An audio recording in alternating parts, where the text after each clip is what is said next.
کہ عنقریب ایک عظیم نعمت یعنی رمضان المبارک کا متبرک مہینہ آنے والا ہے کہ جس کی رحمتیں بے شمار، جس کی برکتیں بے شمار۔ یہ وہ مہینہ ہے کہ جس کی آمد سے پہلے ہی نبی کریم علیہ الصلوۃ والتسلیم نے اس مہینے کی اہمیت کو اجاگر فرمانے کی غرض سے اپنے صحابہ کرام رضی اللہ عنہم اجمعین کی تربیت فرماتے ہوئے ایک بے مثل خطبہ ارشاد فرمایا۔ اس خطبہ مبارکہ میں ہمارے لیے کیا پیغام ہے، کیا نصیحت ہے، وہ ضرور سماعت فرمائیں۔ حضرت سلمان فارسی رضی اللہ تعالی عنہ بیان فرماتے ہیں کہ نبی کریم صلی اللہ علیہ وسلم نے ہمیں شعبان کے آخری دن خطبہ ارشاد فرمایا۔ رحمت دو عالم صلی اللہ علیہ وسلم نے ارشاد فرمایا، اے لوگو، تم پر عظمت والا مہینہ سایہ فگن ہو رہا ہے کہ یہ برکت والا مہینہ ہے کہ جس کی ایک رات ایسی ہے کہ جو 1000 مہینوں سے بہتر ہے، کہ یہ وہ مہینہ ہے کہ جس کے روزے اللہ تبارک و تعالی نے فرض کیے اور جس کی رات کا قیام نفل بنایا۔ جو شخص اس مہینے میں اللہ تبارک و تعالی کی رضا اور اس کا قرب حاصل کرنے کے لیے نفلی عبادات کی ادائیگی کرے تو اس کا ثواب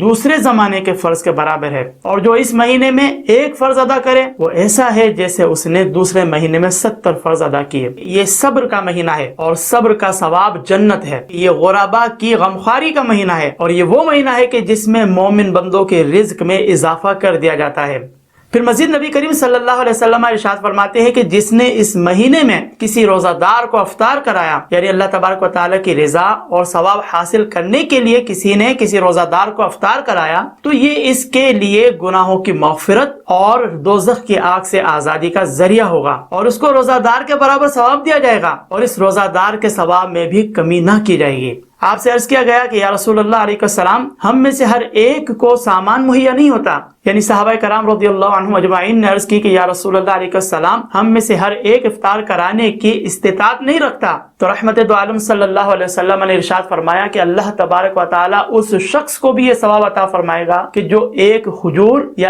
ایک گھونٹ دودھ یا صرف پانی ہی کے ایک گھونٹ سے کسی روزہ دار کو افطار کرا دے، اور جو روزہ دار کو سحر کرے یعنی پیٹ بھر کر کھلائے، اللہ تبارک و تعالی اسے میرے حوض سے وہ پانی پلائے گا کہ کبھی بھی پیاسا نہ ہوگا حتیٰ کہ جنت میں داخل ہو جائے۔ پھر مزید نبی کریم صلی اللہ علیہ وسلم نے ارشاد فرمایا کہ اس مہینے کا پہلا حصہ رحمت ہے، دوسرا حصہ مغفرت اور آخری حصہ دوزخ کی آگ سے آزادی ہے، اور جو اس مہینے میں اپنے غلام سے تخفیف کرے یعنی آسانی کرے تو اللہ تبارک و تعالی اسے بخش دے گا اور آگ سے آزاد فرمائے گا۔